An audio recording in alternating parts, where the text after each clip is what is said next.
It's Friday, March 31, 2006. Good Friday.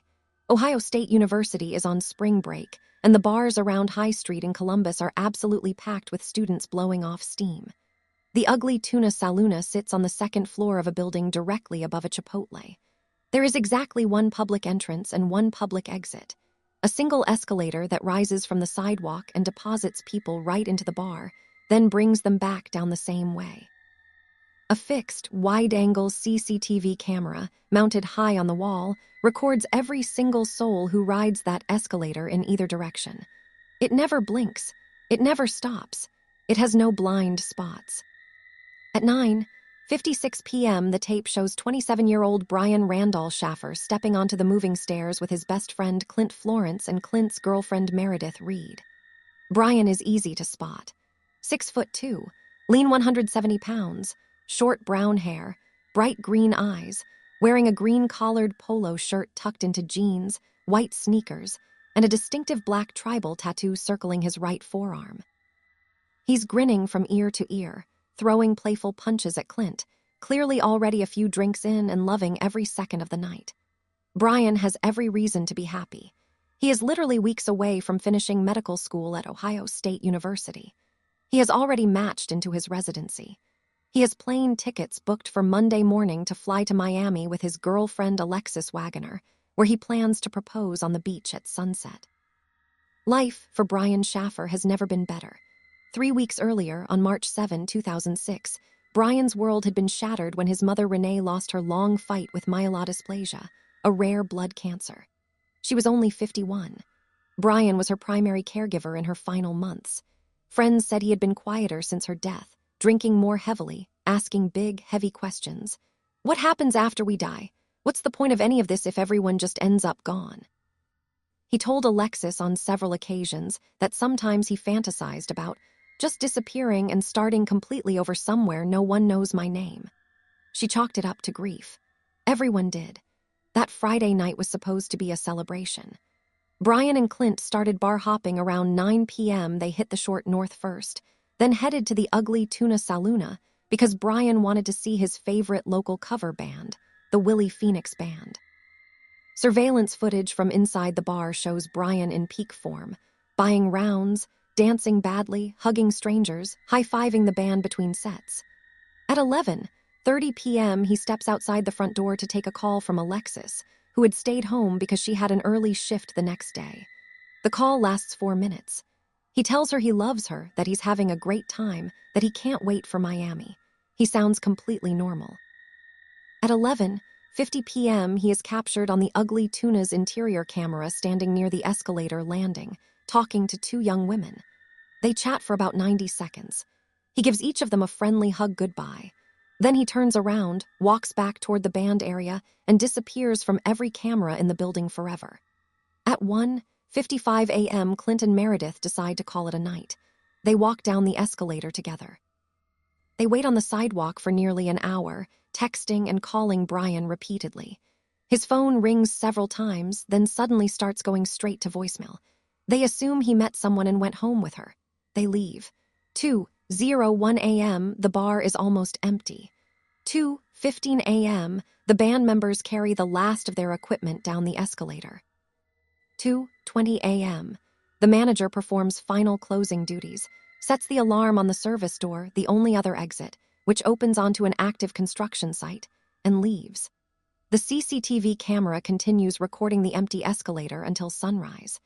Every single one of the 212 people who were inside the ugly Tuna that night appears on that tape, leaving via the escalator or the alarmed service door. Every single one, except Brian Shaffer. Saturday morning, April 1. Clint and Meredith drive to Brian's off-campus apartment on King Avenue, a 5-minute walk from the bar. His green 1999 Ford Escort is parked in its usual spot. The apartment door is unlocked. His 2 dogs greet them excitedly, well-fed and happy. The bed is unmade from Friday morning. His wallet, keys, credit cards, cell phone charger, everything is exactly where he left it. There is no sign of struggle, no suicide note, no packed bag. The only thing missing is Brian himself. By Saturday evening, the Columbus Police Department classifies Brian as a missing person and launches one of the largest searches in the department's history. They pull every frame of CCTV from every bar, restaurant, and ATM on High Street. Nothing. They interview every single person who was inside the ugly Tuna that night. Everyone remembers Brian, the tall, friendly med student in the green shirt, but no one remembers seeing him leave. The band members tell police Brian helped them carry drums down the escalator, then went back up to say goodbye to one last friend. That is the final anecdotal sighting.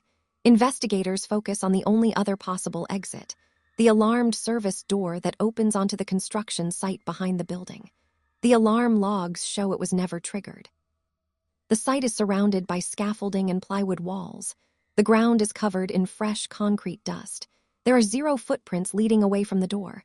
Cadaver dogs are brought in. They hit strongly in 2 locations, a storage closet behind the bar and directly beneath the service door on the construction site. Excavations turn up nothing. In 2008, the bar is gutted for renovation. Every floorboard is ripped up. Nothing. In 2014, the entire building is demolished and rebuilt as a smoothie shop. Construction crews find 0 trace of human remains. Then, 5.5 months later, on September 14, 2006, Brian's cell phone suddenly powers on for exactly 4 seconds and pings a tower in Hilliard, Ohio, 14 miles northwest of Columbus. The phone had been completely dead since April 1. Police flood the area with officers and dogs. Nothing. The phone never turns on again. In 2011, a private investigator hired by Brian's father Randy discovers deleted browser history from Brian's laptop, repeated searches for how to disappear and start a new life, changing identity in Mexico, crossing the border without papers, and living off the grid South America. The searches were made in the 2 weeks before he vanished. In 2019, a Reddit user posts a grainy photograph taken from a now-defunct Mexican missing persons website. In the background, on a beach at sunset, stands a bearded man with long hair who looks eerily like an aged Brian Shaffer. The image is deleted within hours, and the entire website goes offline permanently. June 2025, the biggest development in 19 years. A 38-year-old woman in Tijuana, Mexico, contacts the Columbus Police Department through the U.S. Embassy. She claims that from 2008 to 2012, she lived in a small apartment with a man who called himself only Brian. He spoke fluent Spanish with an American accent, worked as an underground medic treating migrants in the border zone, refused to ever be photographed, and constantly wore a silver Ohio State University Medical School class ring engraved OSU 2006 on his right hand. He told her he had lost his entire family and wanted nothing to do with his old life. One morning in early 2012, she woke up and he was gone. Only the ring remained on the nightstand. She kept it all these years because it felt important. In July 2025, the ring is mailed to Randy Shaffer in Columbus. He immediately recognizes it. The engraving, the unique scratch on the inside of the band from when Brian dropped it during anatomy lab in 2004. Everything matches. The FBI takes possession of the ring in August 2025. As of November 2025, forensic scientists are attempting to recover DNA from skin cells trapped inside the band. Preliminary results are promising. Full report expected early 2026. Today, 19 years later, Brian Shaffer remains legally classified only as a missing person.